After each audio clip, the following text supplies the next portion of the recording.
آج ہمیں پاکستان اس مقام پر پہنچ گیا ہے کہ شرم آتی ہے مجھے یہ بات کرتے ہوئے کہ بنگلہ دیش ہم سے آگے، اور وہ ملک جن کا جو ہم سے وہ کاپی کیا انہوں نے ہمارا 5 ایئر پلان، وہ کہیں پہنچ گئے، آسمانوں سے باتیں کر رہے ہیں، اور ہم کہاں کھڑے ہیں؟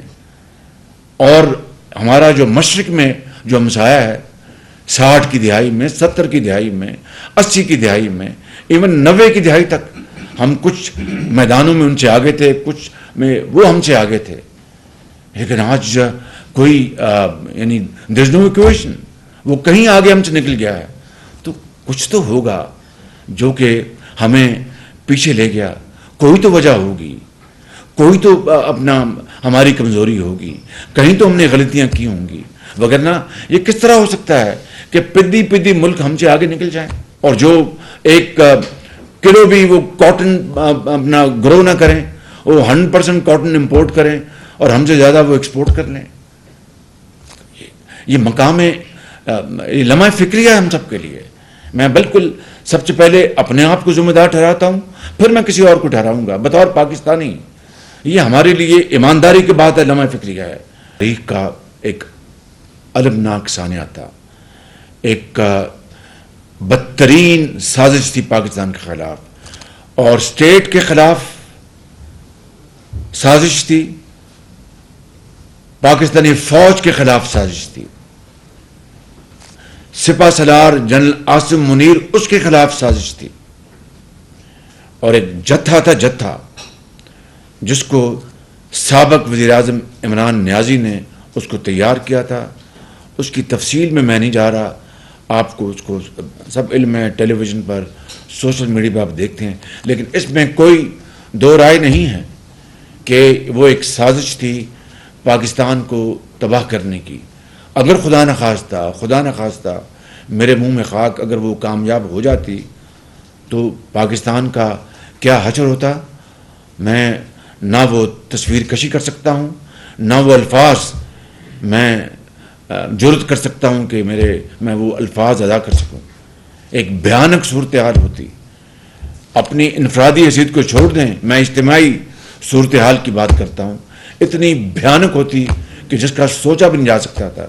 اللہ تعالیٰ نے اپنے بے پایاں فضل و کرم سے اللہ تعالیٰ نے ہمیں بچایا اس بدترین ایک ناپاک سازش سے، اور پھر کس طریقے سے آپ دیکھیں کہ بے حرمتی کی گئی۔ میں کل تھا GHQ میں، اور کل میں وہاں پر ملا، میں غازیوں کو بھی اور شہداء کے والدین کو ملا وہاں پہ۔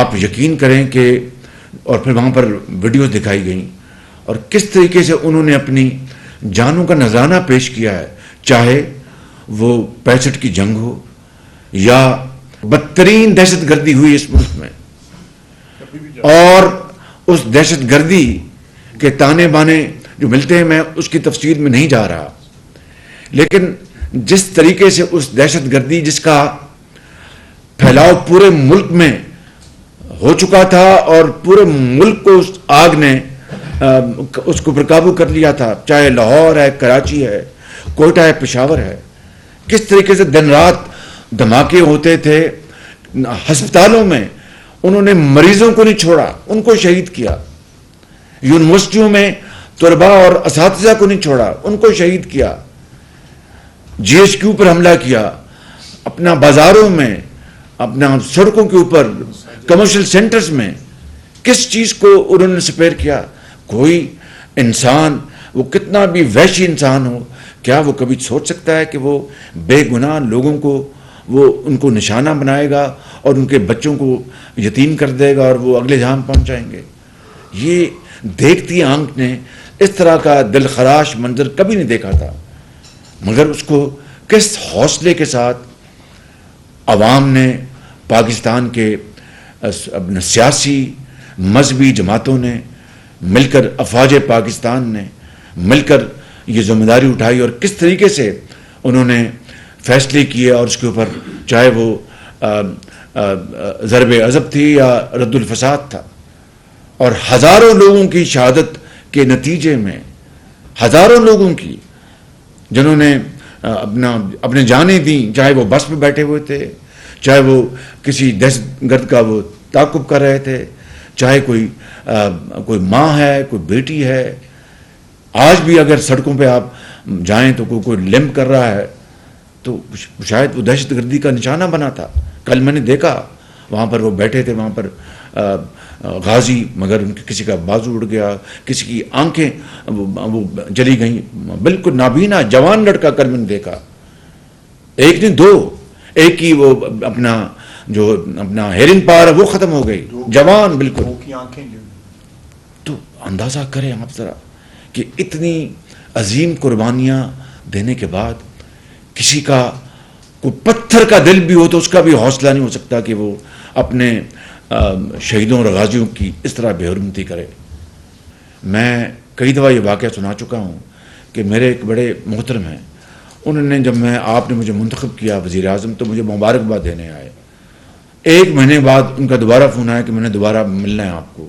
تو میں نے اپنے سیکرٹری سے کہا کہ ان سے پوچھ لیں کوئی کام ہے تاکہ وہ آئیں تو مجھے پتا ہو کہ ان کا کیا معاملہ ہے. ان کا مجھے کوئی کام نہیں ہے. وہ آگے میرے پاس، انہوں نے مجھے آ کے کہا کہ آپ کو مبارک ہو.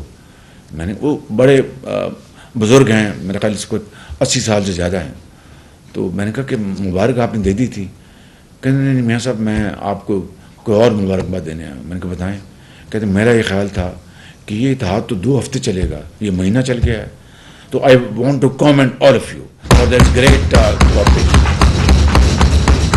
یہ آپ کا تدبر، یہ آپ کی سنجیدگی، یہ آپ کی کمٹمنٹ، اور یہ نیک نامی جو آپ نے کمائی ہے، یہ قیامت تک اس کو کوئی بیٹ نہیں کر سکے گا.